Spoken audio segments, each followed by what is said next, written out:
Hello everyone, কেমন আছেন আপনারা সবাই? আশা করি সকলে খুব ভালো আছেন। আমিও কিন্তু খুব ভালো আছি। আজকে আমি আপনাদের সাথে একটা নতুন কেকের ডেকোরেশন শেয়ার করব। আর এই কেকটা আমি কিভাবে রেডি করলাম পুরো প্রথম থেকে শেষ অবধি কিন্তু আমি বানাচ্ছি, যাতে আপনাদের সুবিধা হয়। তাহলে চলুন স্টার্ট করা যাক যে কিভাবে আমি এই কেকটা রেডি করলাম। আমি কিন্তু কেকের বেসটা বানিয়ে নিয়েছিলাম, দেন আমি কেকটাকে মোল্ড আউট করছি আর কেকটা দেখাবো কতটা স্পঞ্জি হয়েছে। এরপর কিন্তু এটাকে স্লাইস করব। আমি প্রতিবার কিন্তু কেকের 3টে স্লাইস করি, তো সেরকমভাবেই কিন্তু আমি স্লাইসটা করে নিচ্ছি। আর স্লাইস করাটা তো আমি আগের ভিডিওতে দেখিয়েছি, মানে আমার চ্যানেলে আছে। তোমরা যারা স্লাইস করার সময় একটু আপ ডাউন হয়, তোমরা কিন্তু সেই ভিডিওটা দেখতে পারো, আশা করছি সুবিধা হবে। তো আমি কেকটাকে দেখো কথা বলতে বলতে 3টে স্লাইস কিন্তু করে নিয়েছি।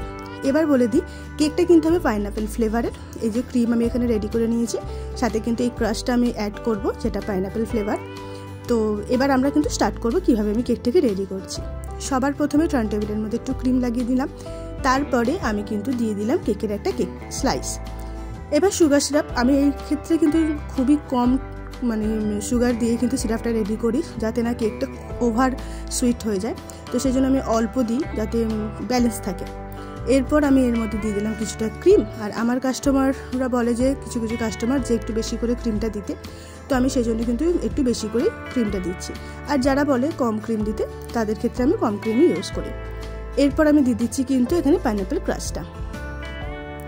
ক্রাশটাকে এবার আমি চারধারে ভালোভাবে স্প্রেড করে দেবো।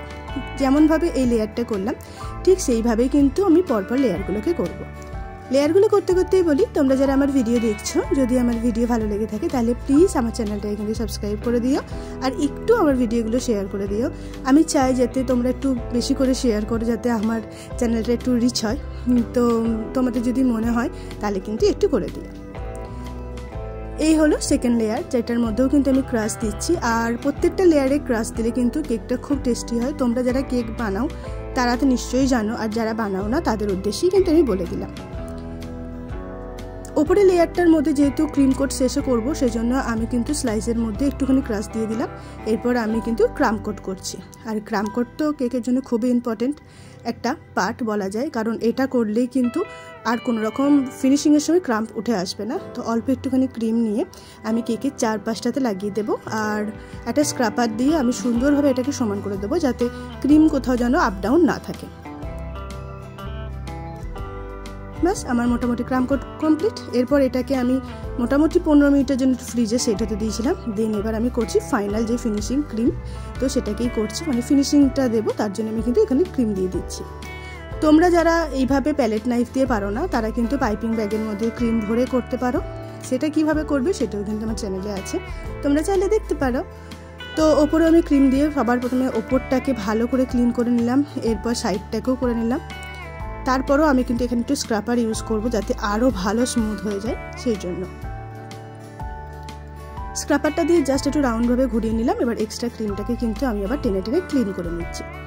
সাইডে করব আমি কোম ওয়ার্ক, সেজন্য আমি নিয়ে নিচ্ছি একটা কোম। সেটাকে সুন্দরভাবে একটুখানি ঘোরালেই সুন্দর একটা ডিজাইন চলে আসবে সাইডটা। তোমরা এটা ব্রাশ ওয়ার্ক দিয়েও করতে পারো, ব্রাশ দিয়ে করতে পারো। এরপর নিউট্রাল জেলের মধ্যে আমি দিয়েছি একদম লাইট ইয়েলো কালার, আর এর মধ্যেও আমি একটুখানি কিন্তু ফ্লেভারও অ্যাড করেছি, পাইনাপেল ফ্লেভার, যাতে কেকটার মধ্যে একটা পাইনাপেল এফেক্টটা যেন সুন্দরভাবে আসে, ফ্লেভারটা যেন খুব সুন্দরভাবে আসে, সেই জন্য। এরপর এটাকে ভালোভাবে আমি স্প্রেড করে দিচ্ছি। তোমরা কিন্তু পাইপিং ব্যাগের মধ্যেও কিন্তু জেলটাকে নিয়ে তোমরা এই ড্রপিংটা করতে পারো। আমি আর পাইপিং ব্যাগ ইউজ করিনি, আমি চামচে করেই কিন্তু দিয়ে দিলাম। এইভাবেও দেওয়া যায়।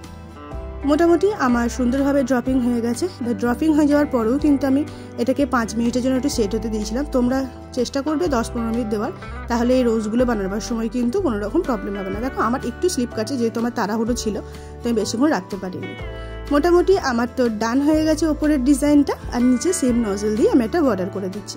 বর্ডার কিন্তু অনেক কাস্টমার চায়, অনেক কাস্টমার চায় না। যারা চাইবে তাদের জন্য সামনে থেকে তোমাদেরকে একটু দেখিয়ে দিলাম। এরপর দিয়ে দিচ্ছি একটা বার্থডে ট্যাগ। বাস, আমার কিন্তু একদম কমপ্লিট। তোমাদের কেমন লাগলো অবশ্যই জানিও। ভালো লাগলে আমার চ্যানেলটা সাবস্ক্রাইব করার অনুরোধ রইল। আর সকলে ভালো থেকো, সুস্থ থেকো, আর আমার ভিডিওগুলোকে একটু লাইক করে দিও, কমেন্ট করো আর শেয়ার করে দিও। দেখা হচ্ছে নেক্সট ভিডিওতে। সকলে ভালো থেকো, সুস্থ থেকো, টাটা।